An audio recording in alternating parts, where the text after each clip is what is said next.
the ceiling up here. Seems to be okay. Might have to do a little touch up here and there. Some spackling, but nothing bad. Trimming out the ceiling right now, so this is the Bare Air Blue that I'm putting on, so it's a lighter blue than the wall, and I'm gonna get 2 coats on this, and then I'm gonna touch up the other blue wall, and then I'm gonna paint the rest. Yeah, I'm getting a little bit on the wall, so don't worry about that. It's gonna when I put the second coat on the walls, then yeah, then it's gonna look better. And this is all supposed to be like a 1 coat paint that I'm using. Like even like on the walls, I'm putting the Bare marquee, but it never covers in 1 coat. If you believe that you could put a paint on the wall and it's gonna cover in 1 coat, you're yeah. I can't say it on TV. I mean, you can see like where I trimmed at and where I rolled. So the roller's always gonna leave a lot of you'll be able to see through where you rolled at pretty easily. And then like where you brush, if you brush is too stiff, it's gonna leave some marks. The brush I'm using now is kind of stiff, but not too bad. Yeah, so whatever the paint store tells you, do the opposite. Oh, I want a wall that I can scrub. No, you don't want a wall that you can scrub. You want a wall that you can paint over. Get the flat paint. You can't touch up a semi-gloss or even an eggshell or satin. It doesn't work too well. The paint brushes, it says use a stiff brush for latex. No, use the softest brush you can find, and you're gonna have better results. Don't trust the paint store. Trust the painter. And there's still some touch-ups on the wall I need to make too. So I'm rolling the ceiling sky blue. This, I can see little pieces I need to touch up, but not too bad. Yeah, so ceiling sky blue, and it's gonna look good. So got at least 1 coat on everything, have the coat on the ceiling. My patch job right here actually looks halfway decent. If you see, there's a little bit of a hump, but not too bad. We'll just live with it. And then a piece of trash in the ceiling, but yeah, the ceiling came out good. But to make it a little bit smoother line at the corner of the ceiling and the wall, I'm gonna run a bead of caulk just to get a little bit of rounded edge so that I can make a nice smooth line. So right now it's a little rough. And then I need to come patch all the little things on the walls like this. And there's like a line right here. I guess they never, I don't know, whoever did the sheetrock in this house did a poor job, but you can see lines all over from yeah, so all this needs a second coat. There's a whole bunch of pinholes, like here, some in the ceiling, all over the walls. I only put a poster on this wall, but there's pinholes everywhere in the room. So I need to patch all that, some spackling. Hopefully it can dry today to where I can get a second coat on all this. So it's about noon, so I can maybe do it. Yeah. That's it. And then we need to do the trim. The trim will come later though. I need the walls done. Alright, so today is Braden's birthday. He's 5 today, and this is gonna be his present. Last night I finished painting the ceiling. It looks great. I had also, like I mentioned, I caulked the corner of the ceiling and the wall because there was still a little bit of like the popcorn in there. It was kind of rough, so it's hard to make a good line with the paint. So I caulked it and it made it a lot easier. It was like, you could really tell the difference. But yeah, my patch job right here, this is where I fell through the ceiling. And over there, that's where somebody had probably misplaced the air conditioning duct. And I could still see the air conditioning duct a little bit, but where I fell through, well, I still see it a little bit, but whatever. There's worse spots over here that were finished by professionals. So yeah, so and I hang up the light. We found a really cool light. Braden likes rainbows, and this one it has a LED light inside, and it makes like through the lens, it makes like a rainbow effect on the lens. It looks pretty neat. So we're gonna hang this up right now, so I probably get a little bit more light than this temporary setup I have right now. We didn't want to keep. We had a ceiling fan in here, but I took it down, and I don't feel like replacing it. It just, I don't know, with the air conditioner that we have in the house now, there's really no need for a ceiling fan in any room because the house stays really cool and dry. Dry is the key word. That's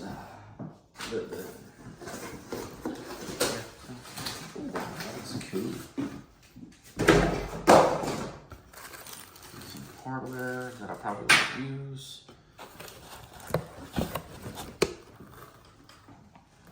Bucket.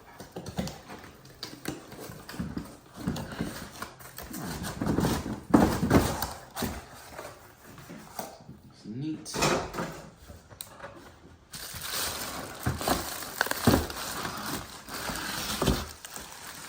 Just mount it to the.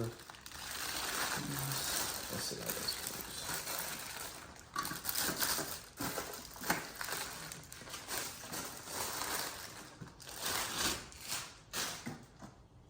Okay. Little transformer. Because it's this LED inside.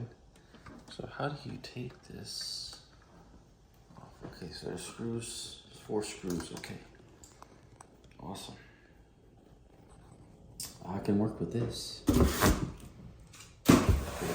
Next is sand. I need to sand down the wall, especially where I patched it. See there, over here, all down here. I need to sand it down. Good. Paint the wall. Paint the whitish walls, and then I need to trim at the ceiling and then touch up a couple spots on that wall. And then we're ready for flooring after we move more stuff out of this room and clutter our balcony, guest room, office, hallway. You know, the whole complete upstairs is cluttered just to try to empty out this room. All right, let's go. Paint. Up your video. I do not know why Bear has put this cap right here. I know it makes it easier for their employees to fill the can. You don't have to pull this off. But this, I tried their little spout and I hate it. I'd rather just open up the can like a regular can and have full access to the paint. Having that spout makes more of a mess than they actually realize. I wish I could work from home for like Home Depot and design their products. Cause I've been in the building industry, like worked for my dad for a while. Through my whole life, I've always been painting people's houses and stuff, you know, so yeah, they should actually hire a professional and be like, hey, does this work? And I can be like, no, it doesn't. Because engineers tend to, I need to sand first. Engineers tend to over engineer. So, and I've seen that when I worked at Google, they tend to over engineer. I'm gonna sand down the walls. This is some 120 grit, 150 grit paper. So first I'm gonna hit the stuff I patched.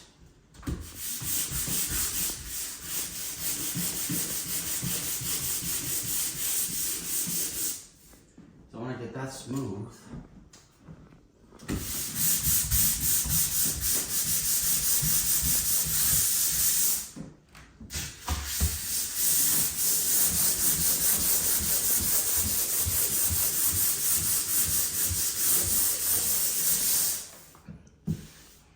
glad this this paint everything sands down good. I have some patches over here.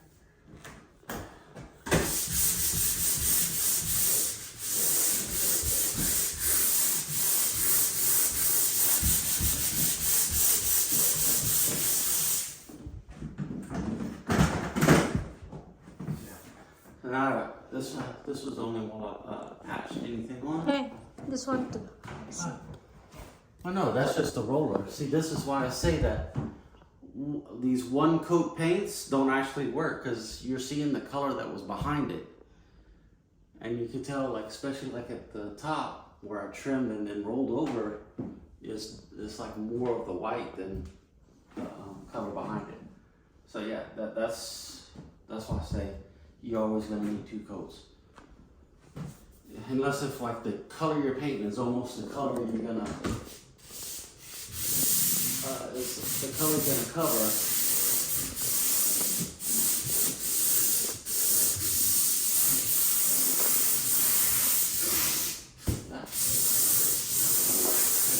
The reason for sanding is to get rid of any trash that's on the wall. That way you don't keep covering up the trash.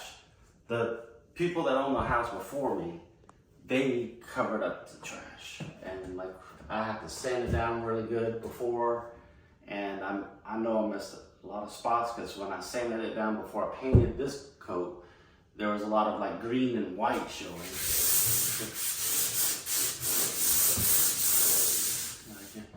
Right here you can see there's like a ridge that goes right here. That's how bad the sheetrock job was in this house. Man, I'm barely touching it.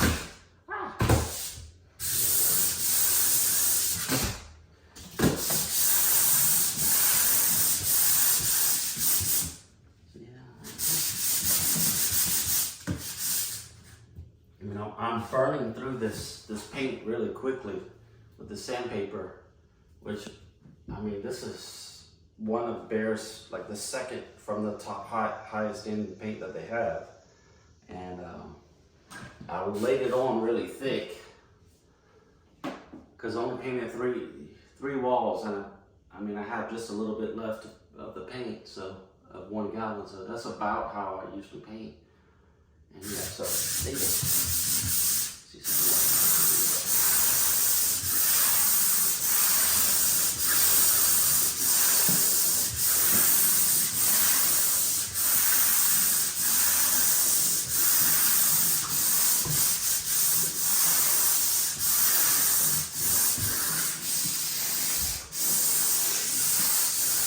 When I paint, like you can see, I don't know if you can tell on the camera, but you can see like all the design from the light fixture we put in on the wall. But when you paint, you're not really looking at the color of what you're painting. You're looking at the glossiness of where you're painting. When you paint, like you'll see like really shiny where you just painted, and then dull right next to it, especially since this is a flat, but it doesn't look flat, it looks more like a satin.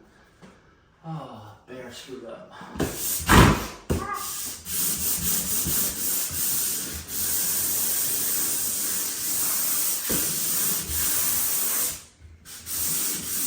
can see our dirty vent inside, but I caulked the crack that goes between the sheetrock and the sheet metal. That way it's not sucking in any kind of air from the attic. I need to do the other one too, but I did the same around the electrical box for the light fixture too. Because when I put up the temporary light, I could feel air coming in from the attic, like cold air coming in from the attic, and I was like, okay, I know what I need to do. So.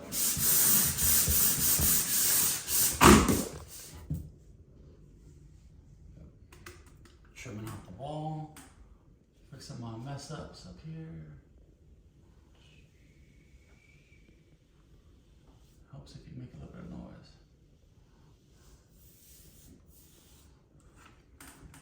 Every homeowner needs a 3-inch paintbrush. Get a good one.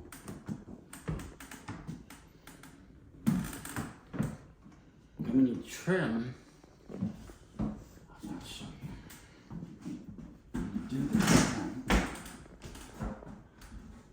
You don't need tape. Tape just makes you a sloppy painter, or allows you to be a sloppy painter. When you trim, go ½ inch from where you're gonna go, or where your trim line's at. Then you're gonna kind of push your paintbrush up to the corner and keep it at a slight angle. And you're gonna just follow that line, and you get a perfect line every time. And then the other thing, hold on, let me get this piece. When you dip your paintbrush, don't wipe on the edge all the time. When you wipe on the edge, use the edge for your trash. When you have trash in your paint, dip it into the paint. Dip it in the paint, tap, tap, tap. That's all you need. That way you load up your paintbrush full of paint. You're not wiping off your paintbrush. The corner. And then like if you have a rough area, you could kind of wiggle your paintbrush, vibrate it sort of.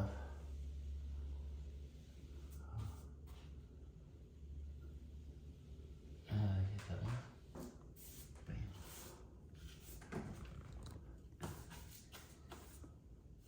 Cool. That ceiling line is done.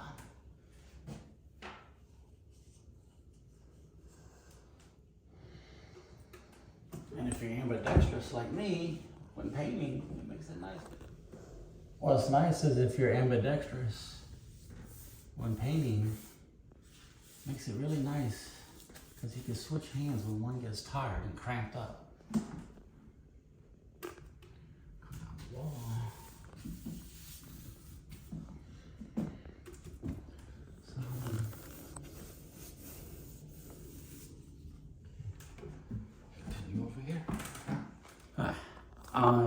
I like rolling with a bucket and a screen. So you dip, and wipe off a little bit of excess. And then on top of doors and stuff, what I like to do is I put a little bit here, a little bit there, a little bit there. And I come on one side of the door, I go about halfway down the wall. Like that. And I come over here, just roll up here.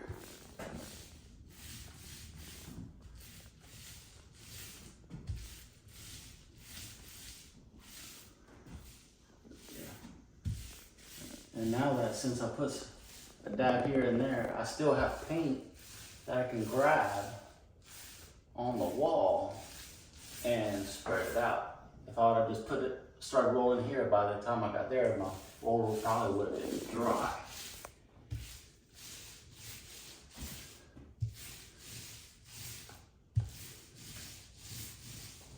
Come over here. Oh, dang it.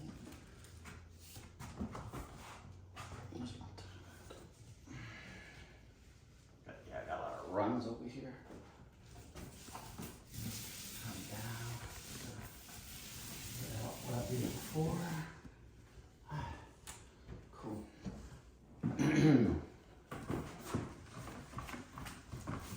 dip. And then since I already got most of that, I come over here. And when you roll a wall, especially a wall, I don't know what else you'll be rolling, but make sure you go all the way up and down the wall, like a one stroke. You don't wanna do this little bit and then come here, do this little bit, and then over here, because what's gonna happen, especially with higher sheen paints, I like using a flat because it's easy to touch up. But with higher sheen paints, you're gonna see where you trimmed at and where you rolled at. And if you roll in little tiny sections all over the wall, you'll see every roller mark. Especially like with like a semi-gloss. A friend of mine painted his dining room himself, and that's what he did. Because he didn't get a handle to where it could go all the way up and down. Don't just use the roller like he did. And what he did, he used a roller and he went like maybe 4 foot by 2 foot and it's like that, went down, and you can see every roller mark, and it looks like crap. And this was supposed to be like their fancy dining room.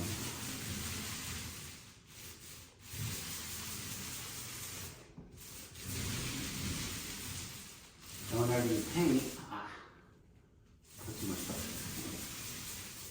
You want to make sure you don't see any like really shiny lines. You want to see a texture over all your paint. So that's why I like to lead with the handle edge first. It will be on this side as I'm going this way. And this leaves a little bit lighter pressure so that you don't have lines all over your wall. Because if you go up and down all the way, you'll see a line go up and down all the way on your wall, even though you roll it pretty quickly. And then only try to trim out just one wall at a time. Don't go. And this is especially important with higher shooting paints. You don't want to.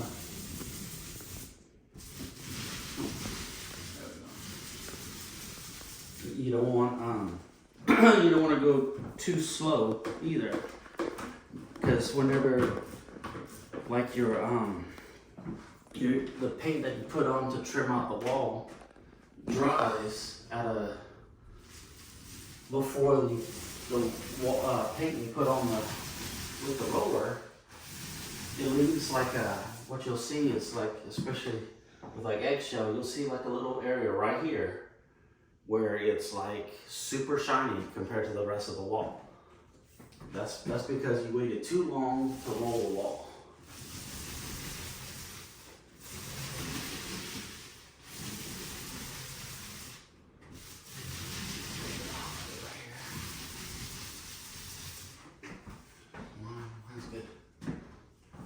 I'm still finding little pinholes all over the walls.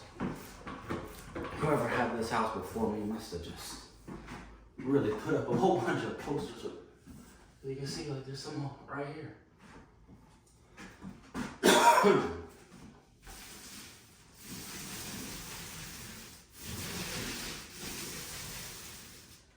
Yeah, and I don't know if you've been noticing, but when you put your roller on the wall after you just dipped it, don't put it up here. Put it like somewhere right here, go up to where you spread out all your paint. And keep your roller nice and wet. Don't let it go flat on you, because then you're not doing yourself any good. Well, what did I do? I forget. I know I didn't do what I told you to do, but that's all right. I'm a professional. Because you have to be able to drag down your paint. Because all you're doing is just moving the paint around.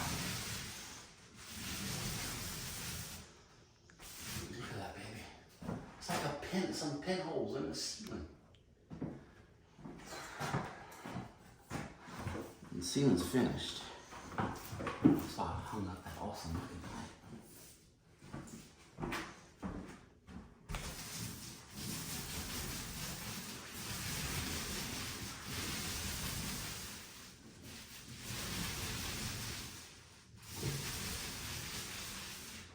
When I get close to the edge, I don't feather it out too much. I get another like little bit of a dip, add some more paint. So I'll start right here.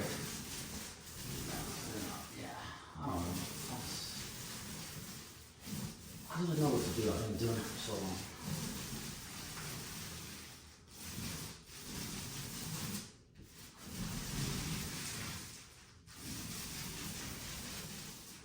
And then when you paint, you always want to make sure that your last pass over that area is in the same direction. So if you're going down, every pass needs to go down.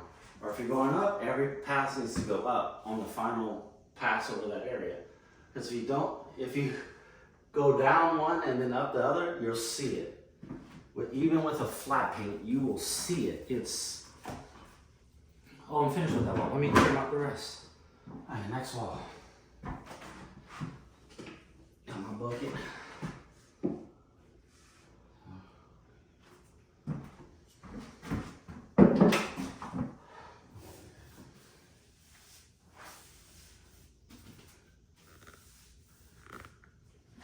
Oh, and another thing. Man, I'm gonna have snot. So, like, if you're touching up your wall, like you've lived in your house for a while and you're touching up your wall, you got this spot right here. You don't want to just paint like that and okay, it's touched up. You want to dab it on like that, because your roller left the texture on the wall. And if you just go like that with your paintbrush, you're gonna have a paintbrush texture going up and down or sideways or whatever. So you dab it on the wall to kind of mimic the texture of the roller. And with like an eggshell paint, satin paint, you want to have almost a dry brush when you touch up. You don't want a wet brush. Because you just want to kind of hide whatever mark or whatever you left behind. And I'm not too worried about the baseboards the same color as the wall paint. And this, I don't have the trim, I didn't do the trim paint yet.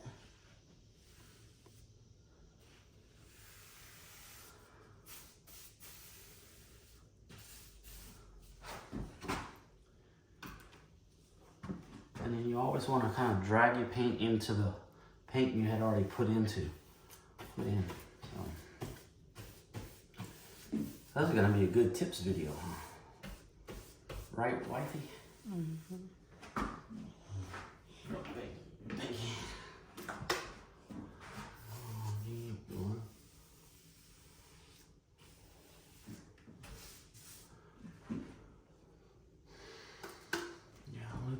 I already trimmed the ceiling, so like the ceiling level, like I mean, unless you have an eggshell or something, you really won't notice it too much, but like I really try to do everything that's at eye level or below, one room at a time. And I kind of follow where I've been, so that's, I always have a wet edge. This ladder's getting some use.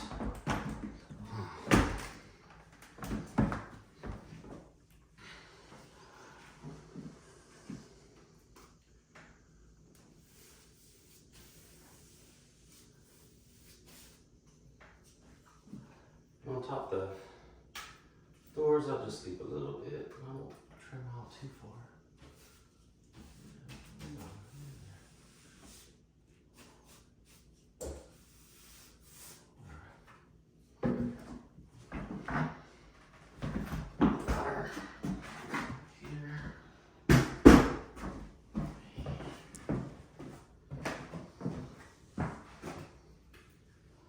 Because what you really want to do is make sure that your paint that you like as you go through the wall, your trim paint should still be pretty wet. So when you roll over it, the trim paint gets peeled up with the roller. And so that way you don't have that, like what you'll see is like a big wide paintbrush area and then like some texture over it. You're just like thinking, it makes sure that you always put down a thin coat of paint, a thinner coat of paint. It looks a little bit more even. That way you only see like maybe half an inch to an inch of paintbrush mark.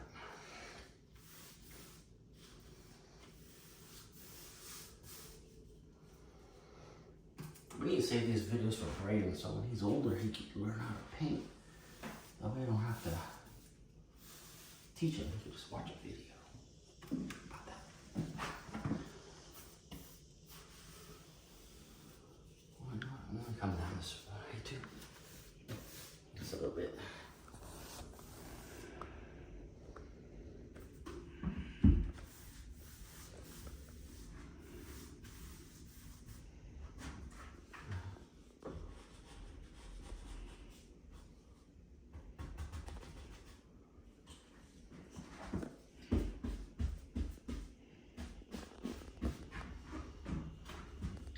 You still filming? Yeah. If you look at the brush, this is a pretty brain brush. The end of it is kind of sharp. You know what that's for? That's to scrape trash off your wall. So there's trash. So by the time you, like, if you have a lot of trash in your paint, which always happens,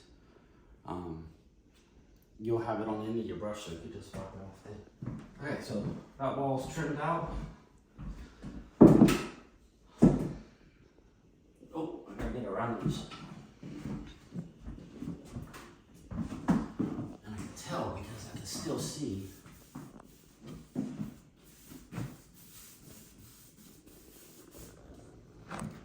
The previous color paint.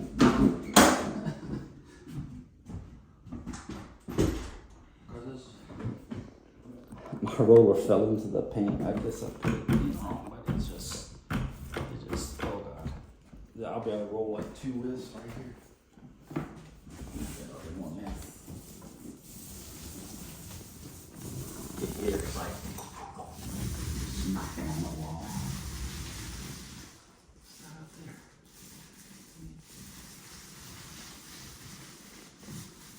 Fix the ceiling, but I didn't fix the walls, really.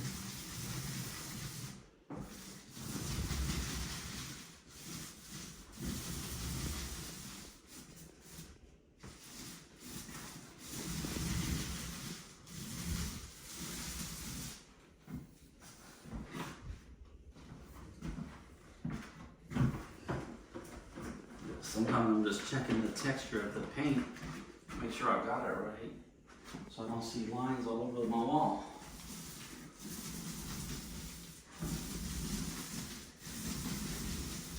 Because that's like the one thing,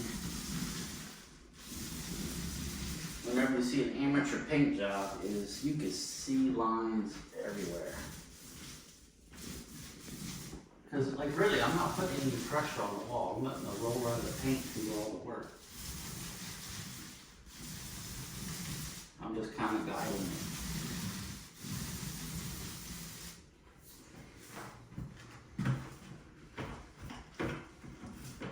If you start putting pressure, your roller cover is going to flatten out, and you won't have any paint on it, and it's going to lose lines. Because everything's getting squeezed out the edge of the roller cover.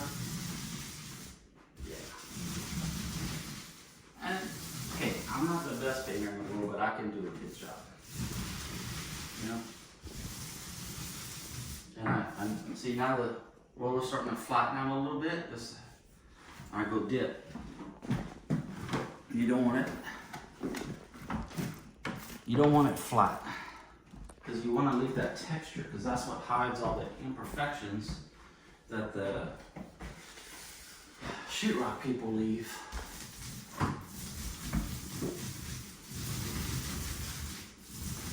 This one, I'm just going to go right here. See how that paint's still kind of wet? So my roller is actually picking up a little bit of that, putting a texture on it.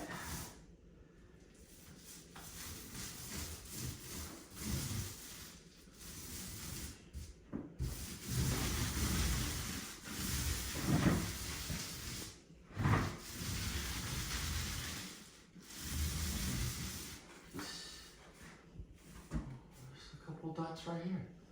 Yeah, right here. I patched the wall. I patched the wall years ago because I threw a keyboard through it. Look, I'm in IT. That's been my role for the past, I don't know, long time.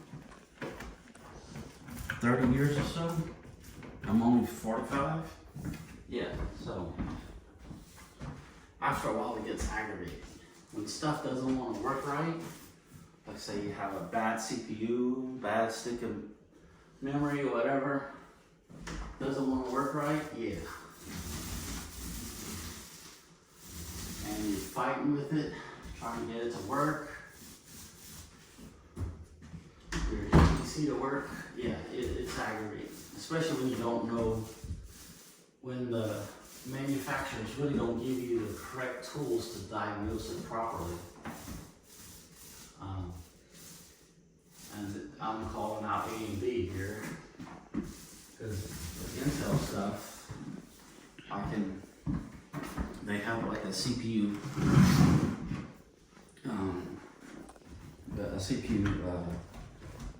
test software. It runs on Windows, which is not the store, but AMD doesn't have anything. And whenever you want to build a low-cost PC, normally you're going to use an AMD CPU. At least I've been able to find AMD CPUs cheaper than Intel ones. So, but then whenever CPUs start acting up, and you think it's a DIMM, and you start swapping out DIMMs and reinstalling because you think you have like a crap hard drive or something, and it kind of turned out to be the CPU. Man, that really makes me mad. Because this is like the last thing that you would think would go bad. Because usually they have a really high quality on those. But whenever, in my case, I've had about a 50% success rate with AMD CPUs. What happened here? And so, yeah, it's just, I think I've had about 12 of them so far. The first one I had, I was probably like 18 or 19 or so. And I built a PC with an AMD CPU, and it just would run, and then it would just kind of stop, reboot. But it was fast when it would run. Like I would play video games on it. It was decently fast. But then it would just stop and reboot. I could never put my finger on what was going on. And back then, you know, this was like 96, 97, whatever. 1996, I should say, because I mean, you got a lot of new people watching videos. Don't know what the 1900s are. They weren't invited to the game back then, you know. And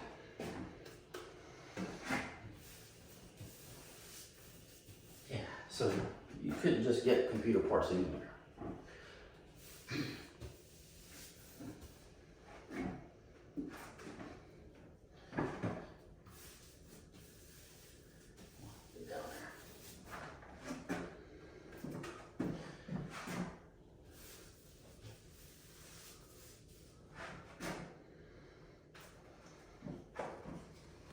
On your first coat, try to make it as good as possible. That way on your second coat, you don't have to trim as close to anything. And if you have any imperfections, then you can fix them. You don't have to fix a little bit instead of having to fix the whole line. You know what I mean? See, right now, I'm staying probably about an eighth of an inch from the line. That little pinhole, what the hell?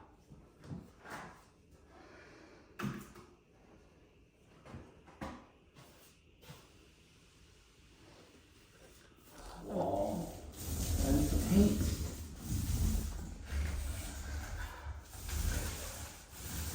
I work as hard.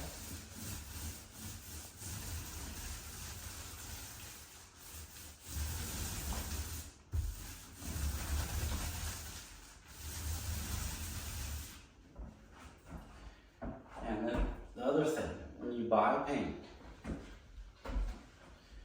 don't be tempted by that $15, $16 a gallon paint. I've done that in this house. And what happens is you put paint on the wall, And it's like, okay, time for a second coat. Then you put on the second coat. And it's like, okay, now we put on a third coat. After that third coat's finished, it's like, do I leave it like this or do I put on a fourth coat? And I'm talking about lay it on fairly thick like I'm doing here. And it is not looking good after 3 to 4 coats. About half the house was done with sheet paint. And I'm never doing that again. It is a waste of time. And money. Well, maybe not money. Well, because you're putting on nearly twice as much paint. So now you're up to $30 a gallon. Spend $30 a gallon for a gallon and get a better paint. And then that way you have less work.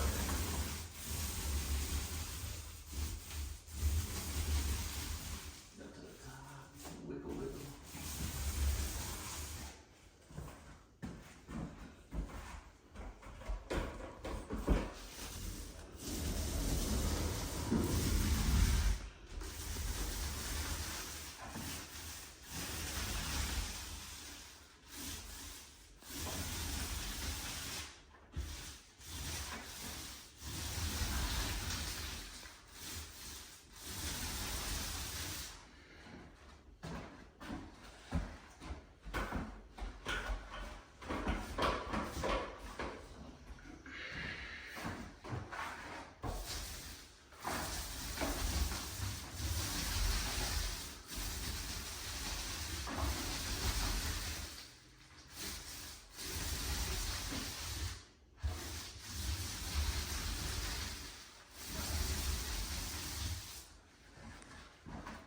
Now, if I had already trimmed out the baseboard, I would probably put a piece of tape over the baseboard, especially if it's a different color paint. Like just over the top lip right here. That way,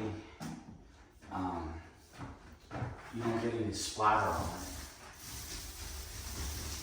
Because it's like, if you use a synthetic roller, they splatter a lot.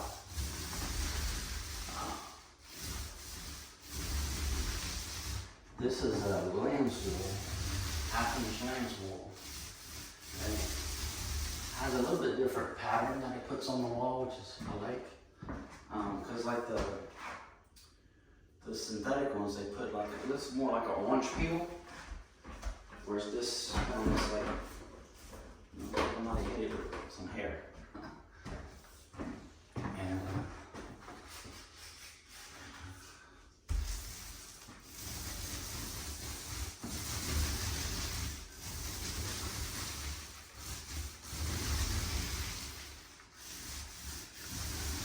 yeah, the synthetic ones splatter a lot, and you're gonna still pay like $9 or $10 for a roller cover for a synthetic one, a good one.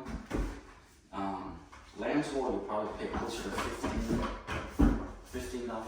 Get the lamb's wool, it's worth it, but they just seem to last longer too.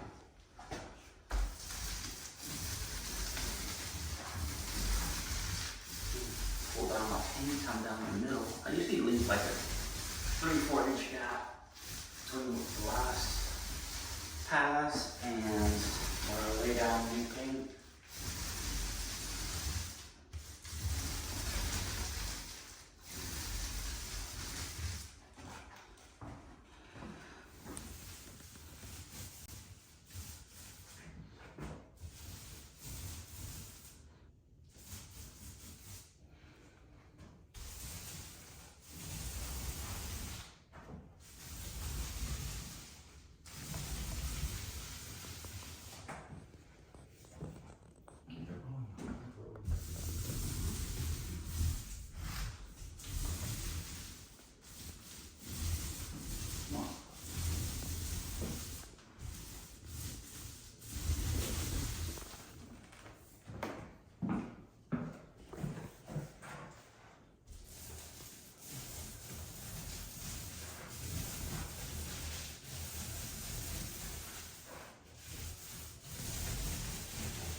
OCD about the way I put the roller into the bucket and everything. Just the way I am. It goes in the same way every time. Been like that since I was, what, maybe 14 or so? Come out to this other color.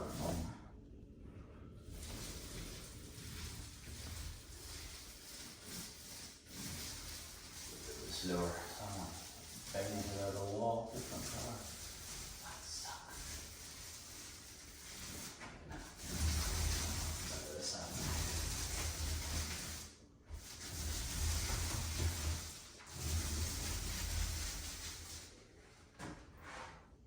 I like this color. Handle.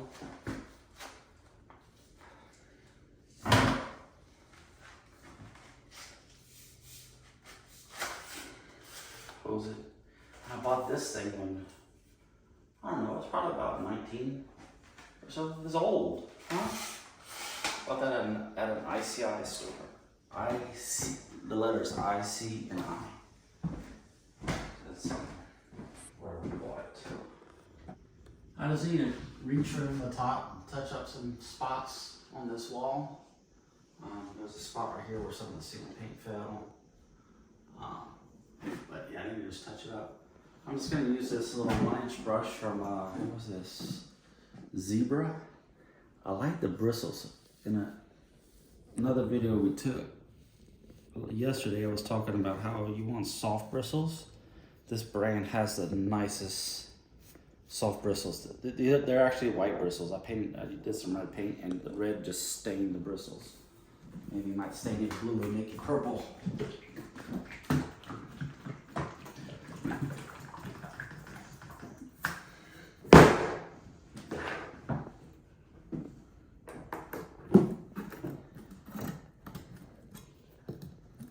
This is, let's say the color.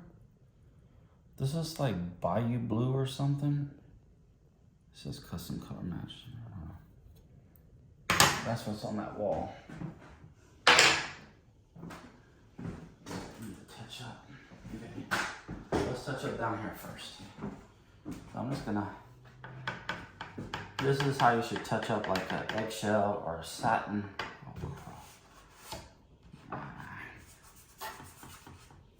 An eggshell or a satin, just a little dab. What you're gonna do is you're gonna come over here to your wall. You're gonna dab it. Add another spot right here. Because I don't wanna leave, I keep dabbing it, kinda make it irregular patterns in here. That way it's not like you see like a paint stroke down your wall. Wall in another bedroom 2 coats, and I still have probably 1/3 of a gallon left, which is awesome. I think I put 2 or 3 coats. I know I at least put 2, but maybe 3 coats in another room. This room is only 2 coats and it covered really good. But this is the cheap paint, the $15 a gallon paint that I warned you about.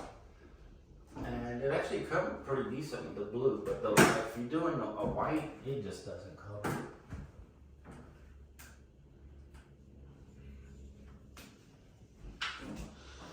Let's see if I can get this to work right with this brush. Such a thick brush.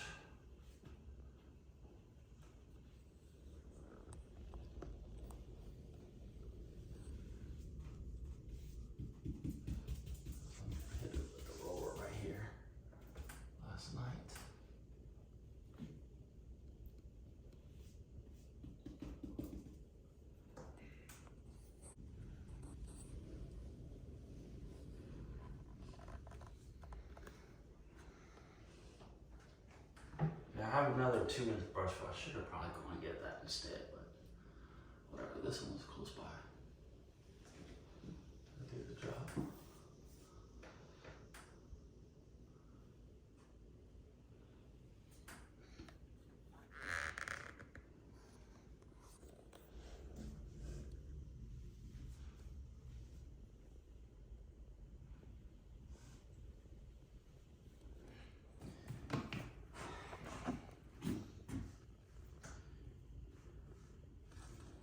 Everything is painted in here. Well, almost everything is painted.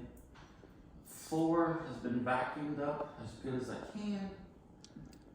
We're ready for floor. So, first things first is we're gonna do a checkerboard pattern in here with gray and black. And so the first thing I need to do is find the center of the room and have some, like, in each direction, so we have lines to follow, because we have to lay this floor from the center out towards the wall. So let's do that. Bring this key.